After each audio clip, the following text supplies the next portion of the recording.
United States Army retired, Mr. Robert Cole. Mr. Robert Cole was born and raised in Fort Smith, Arkansas. Since birth, he has been a Razorback fan and always be one. In 1978, after graduating high school, Mr. Cole joined the Army and became a combat medic.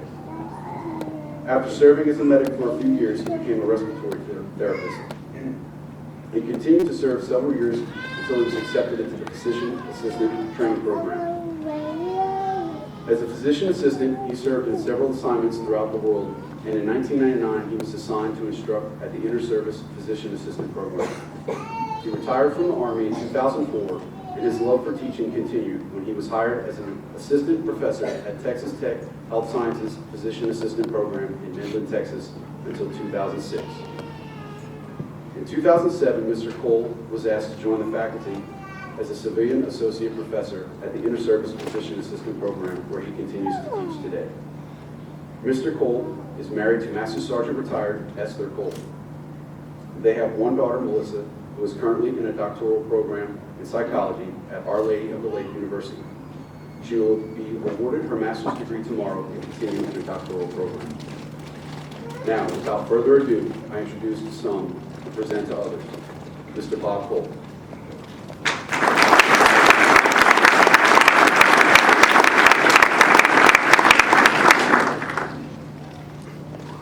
Welcome, distinguished guests, family, and friends in Class 11-3. I am honored and humbled to speak to you today. It's an absolute honor to teach the finest men and women America has to offer. Ladies and gentlemen, you are America's finest. My little brother told me I was lucky because I retired out of the military. And I said, Bubba, you won't even work weekends. Lucky. Folks, we earned it. We earned it. Trust me. Now, yes, O.C. Dombrowski, as I promised, I will keep this short. My ear does not normally make a right turn. I had ear surgery Tuesday, so please excuse the appearance and the effects of Vicodin. I can't weed, I can't see, and I can't climb a tree. But I don't have reactive arthritis. I'm old. Everything's not as it seems.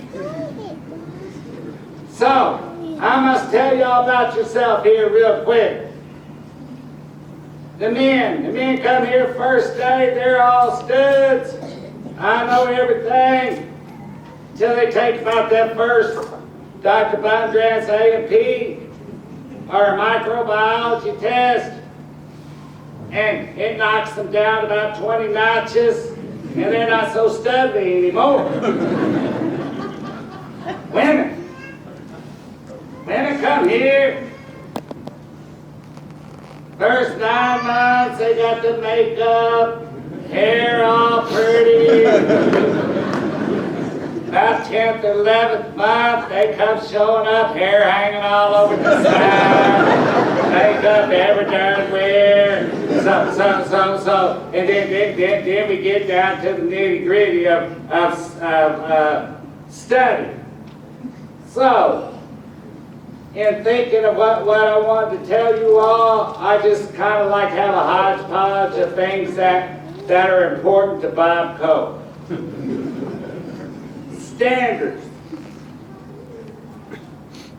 Standards start with, and I know you've heard it, and it originated from me. Right place, right time, right uniform, right attitude. You accomplish that, ladies and gentlemen. You're 75% there. Standards are established.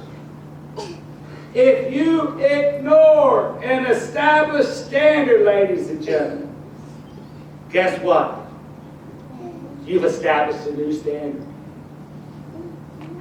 I don't establish new standards, but you better believe I'm going to uphold the standards that my forefathers set before me.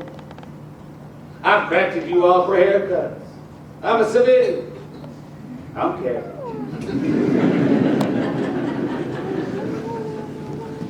If you perform an inadequate physical exam, you didn't uphold the standard. You have no right. You have no right, ladies and gentlemen. All I ask you is to hold the standard. You must believe in something bigger than yourself. You all know that I'm by far not the most religious individual there ever was. However, as I said, you must believe in something bigger than yourself. Someone that gives you comfort, peace, and guidance.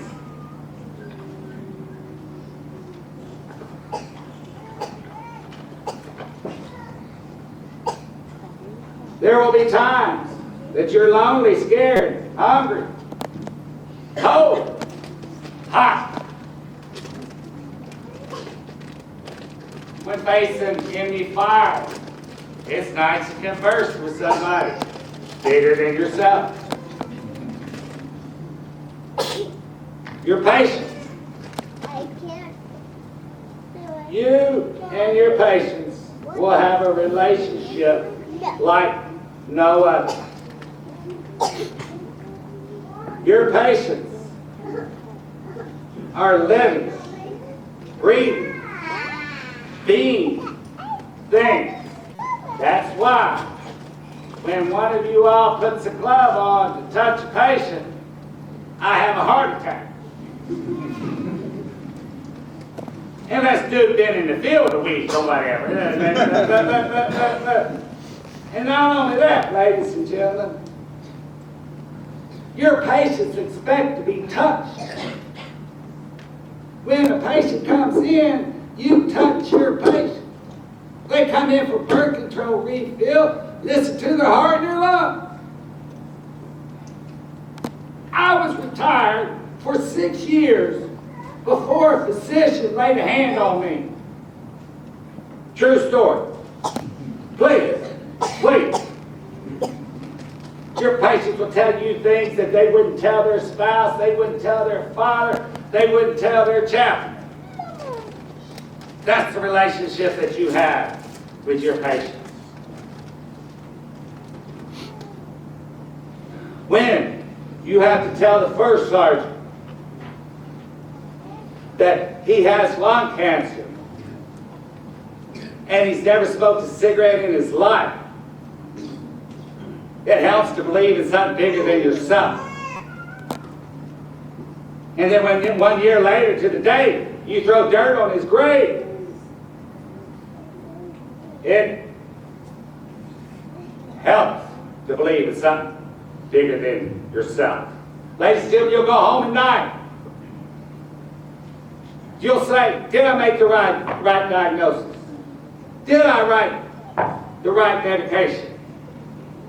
Oh, Lord. And you'll find yourself calling the patient. Are you all right? Ah, okay. All right. So good to go. Your family and close friends. I suggest 90% of you all would not be here without family support. Your family gives you motivation to excel. Not only that, ladies and gentlemen, when your kids see that you excel, their chances of excelling are far greater. I got to plug my daughter in. I only got one. She graduated from our Incarnate Word. She was going to Texas Tech. At the time, I was an assistant professor at Texas Tech. I begged her to go to PA school. No, Daddy, I want a psychology degree. Well, $100,000 later, she gets a psychology degree.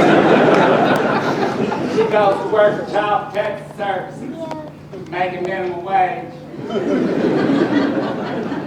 and getting death threats. So after 2 years, she gets accepted to a master's doctorate combined at Our Lady of the Lake.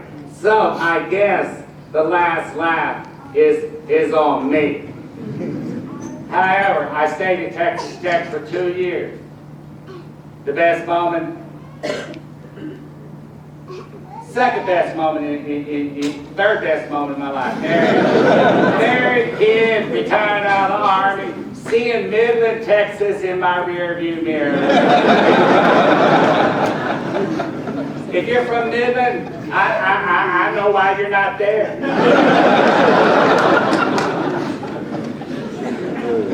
Thank you, Colonel Gross. Thank you, Colonel Gross. I do appreciate it. And speaking of Colonel Gross and the good lieutenant hit on it, we live in a small community. Colonel Gross was my instructor in 1992. Matter of fact, Dr. Castro was my instructor in 1992. Yourself. You must take care of yourself both physically and mentally. You should improve your medical knowledge on a daily basis. As you can see, the whole library is full of books. There's no way you're going to know it all, but you need to know your scope. When I got accepted to PA school, an anesthesiologist that I worked with said to me, he knew what he was saying because he was an LPN in the Army, went to PA school, was a warrant officer, then he went to medical school and became an anesthesiologist. He looked me straight in the eye, he said, Bob, all I got to do is tell you one thing. Know when to hold them and know when to fold them. Ladies and gentlemen, know when to pump. Know when you're over your head. They pay these people big bucks. They pay them big bucks. So, it is a stressful job. Seeing patients 20 minutes right after the other. And you folks in the Army, you'll start out at 5:30 in the morning. Air Force, 9 o'clock.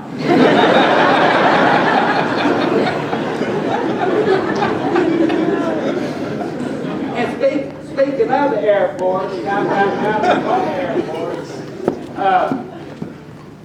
My primary care provider when I came back from Midland was one of my ex-students. I saw him once. He went with a 3-7 cab, and I ain't seen him since.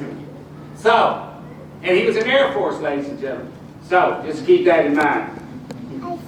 You're not immune, and us in the Army appreciate it. We really do.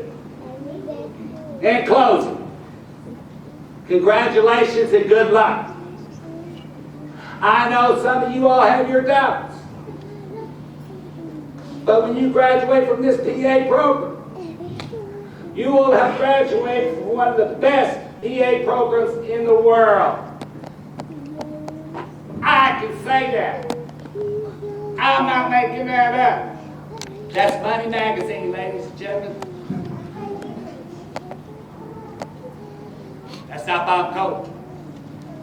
Matter of fact, when you tell somebody you graduated from the military PA program, they take note. Trust me. They know you're well trained.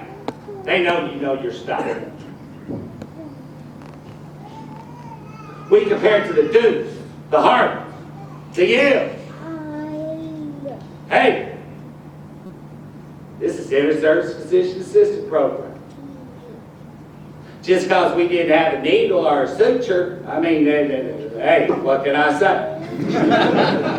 But there is no faculty, no PA faculty anywhere that has a surgeon, an internist, multiple family practice doctors, orthopedic physician assistants, and emergency medicine physician assistants on faculty. No way. I taught at a PA school, and the only physician we had on faculty was the medical director, and he never taught. I want to wish each and every one of you all a Merry Christmas. Please be careful in your travels. You know where I live. Stay in touch. God bless.